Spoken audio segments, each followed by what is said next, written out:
Inflation refers the condition of a continually rising price level, and this is the major concern of politicians, economists, and the public. The question is how to control the inflation frequently.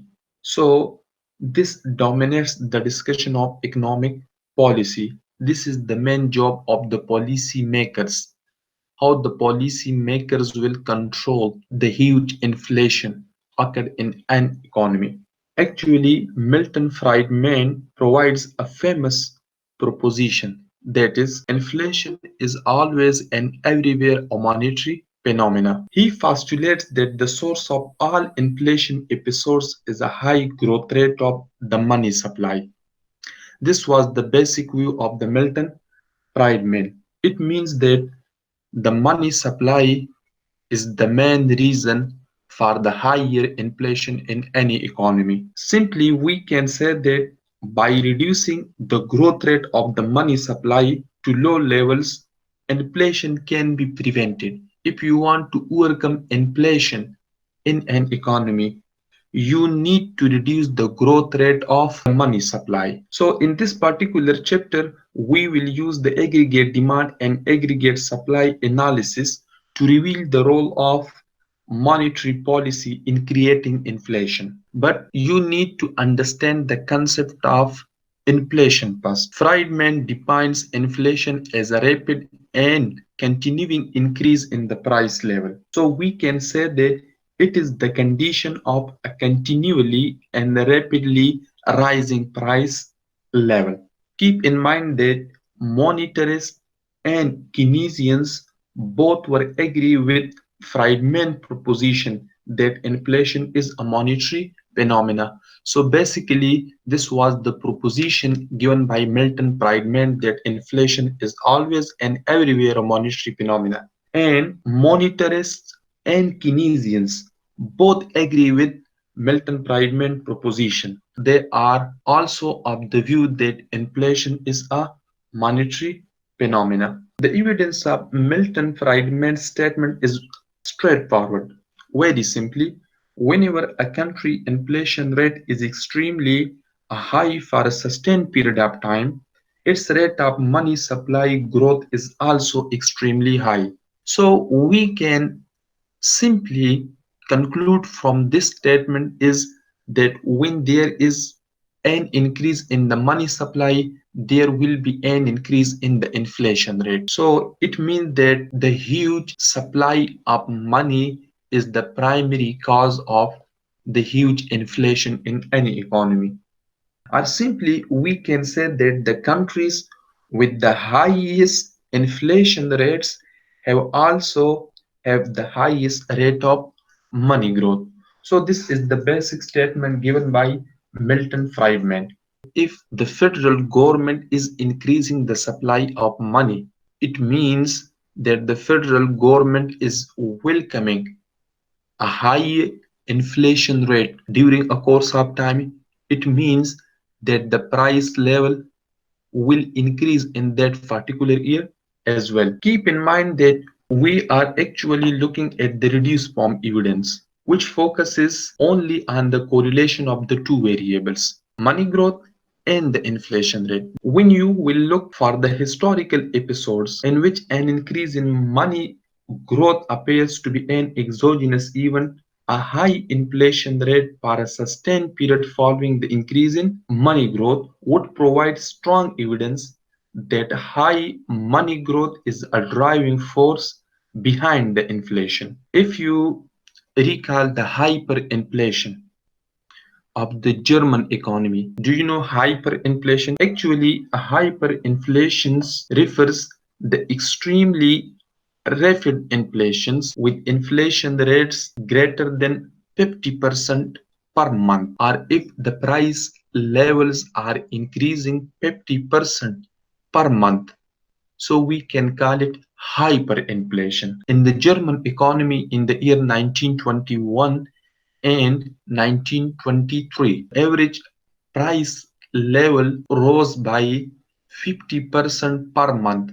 So we can say that the German economy had experienced the hyperinflation situation. How the government will collect more revenue. So there were three important options with the German economy. Number one, increasing taxes. It means that if you increase the tax rate, you can collect more revenue. But you know that raising taxes was politically unpopular step and it needs more time to implement. The German government didn't succeed in order to get more revenue. Then the government has the second option. The government could also have finance expenditure by borrowing from the public. Public borrowings are the second important source of revenue collection for any government. So the German government tried this step as well, but the amount needed was far in excess of its capacity to borrow. The third step is very simple, which is known as the printing press. You need to print more money. It means that when the government revenue is less than the government expenditure, we have a deficit budget. The question is how to finance the deficit budget. We have three main options. Number one, increasing the tax rate. Number second, public borrowing. The government needs to borrow from different international organizations. Number third, printing more currency. If you are printing more currency, it means that you are increasing the money supply in the circulation. The German government had taken all these three steps to cover the expenditures and revenue gap. And similarly, in the year 1923, the budgetary situation of the German government deteriorated even further because Germany had failed to make its scheduled reparation payments. So a general strike in the region that ensued to protect the French action, the German government actively supported his passive resistance by making payments to striking workers. So what was the result? Actually, in a result, the government expenditure screamed dramatically, and the government printed currency at an even faster rate to finance their spendings. So the result of the explosion in the money supply was that the price level blasted off, leading to an inflation for 1923 that exceeded 1 million percent. Keep in mind that on the one side, the government is trying to fulfill the expenditure and revenue gap. The prices in that particular economy will rise as well. Many countries in the 1980s and 1990s experienced rapid inflation. Latin American countries, for example, Argentina, Brazil, Peru. So these countries have the highest rate of money growth and the highest average inflation rates. These countries have increased the money supply. That's why these Latin American countries are having high rates of inflation. Some of the people are misinterpreting this concept. So you need to understand what do we mean by inflation. Simply, we can say that inflation is the situation where the price level is continually rising at a rapid rate. When the friendly newscaster is reporting about the inflation rate by saying that the monthly inflation rate is rising, the newscaster is only telling you that how much in percentage the price level has changed from the previous month. So when the newscaster report that the monthly inflation rate is 1%, it indicates that the price level has risen by 1% in that month.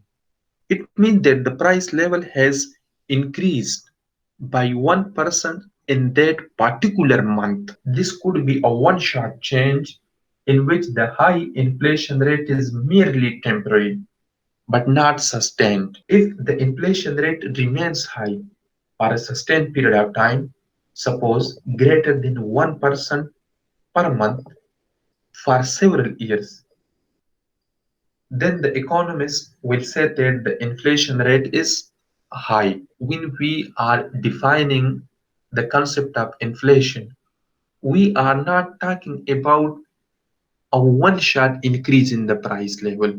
Actually, we are talking about a sustained increase in the price level.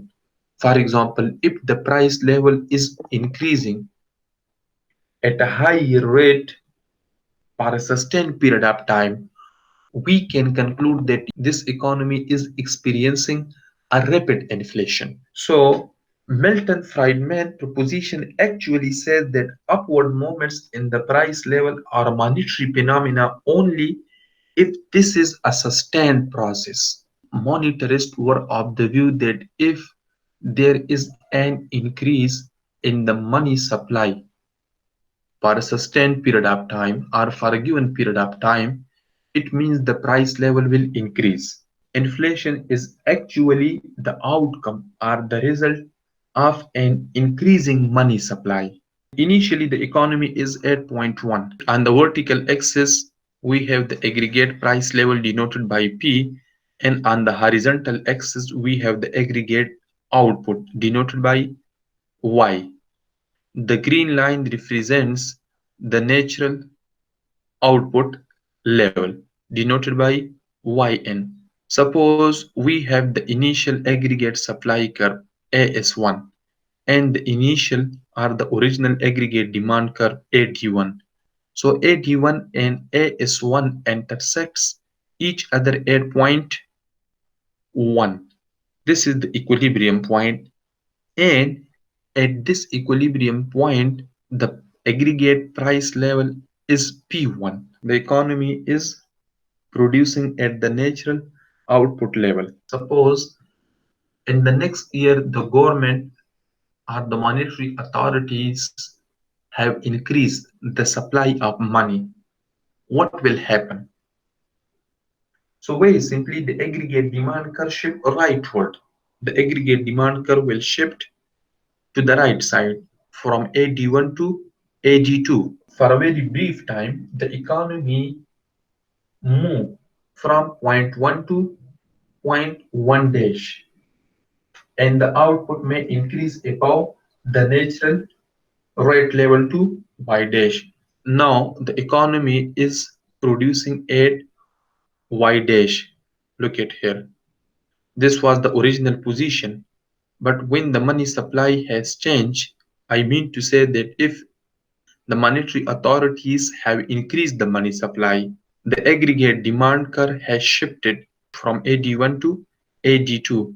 Now actually we are here at point 1. Now this is the equilibrium point and we are producing Y dash level of output. So simply we can say that the current output level is greater than the natural output level. But the resulting decline in unemployment below the natural rate level will cause wages to rise. And you know that if the market is tight, so the resulting decline in unemployment below the natural rate level will cause wages to rise. If wages are rising, what will happen? Very simply, the aggregate supply curve will shift to the left from A is 1 to A is 2. It means that we will come to point 2. Now we are here from point A dash to point B. At point B, again, we are now at the natural rate level and the price is P2. It will stop shifting only when it reaches A is 2, at which time the economy has returned to the natural rate level. So at point 2, the economy is producing at the natural rate level. You can see that the price level has increased from P1 to P2. If again the money supply increases in the next year, what will happen? Very simply, the aggregate demand curve will shift to the right to AD3, from AD2 to AD3. So we will move from point 2 to point 2 dash. Now again at point 2 dash we are producing at y dash level of output, which is above the natural output level, and the aggregate supply curve will shift from A is 2 to A is 3 because of the increase in wages.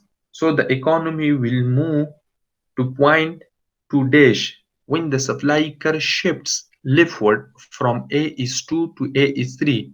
Again we will move from point 2 dash to 3, and again we are producing at the natural output level, and here the price level is P3. So you can see that the price level has increased from P2 to P3. If the money supply continues to grow in subsequent years, the economy will continue to move to higher and higher price level.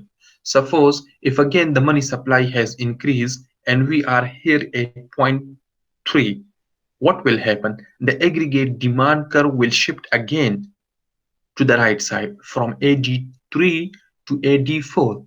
It means that we will move to point 3 dash, and at point 3 dash economy is producing at a higher rate than the natural output level. Then the aggregate supply curve will shift again to the left side from A is 3 to A is 4, because there is a pressure on the economy. So the economy will not stable at point 3 dash. It will move back to point 4. If we are here at point 4, you can see that the price level has increased to P4. So you can see that the price level has increased. Why this increase in the price level has occurred? Very simply due to the because of the increase in the supply of money. So we can say that as long as the money supply grows, this process will continue and inflation will occur. The monetary authorities increase the supply of money, it will increase the price level in a result. So simply we can say that the higher inflation rate is the result of the higher money supply or the higher growth rate of money. Do monetarists believe that a continually rising price level can be due to any source other than the money supply growth? It means that is there any other source causing the increase in the price level? The answer is no. Why? Because monetarists are of the view that the money supply is the only source which causing inflation. Simply, we can say that in monetarist analysis, the money supply is viewed as the sole source of shift in the aggregate demand curve, and there is nothing else that can move the economy from point 1 to point 2, or from point 2 to point 3, or from point 3 to point 4. Her the monetarist analysis indicates that rapid inflation must be driven by high money supply growth.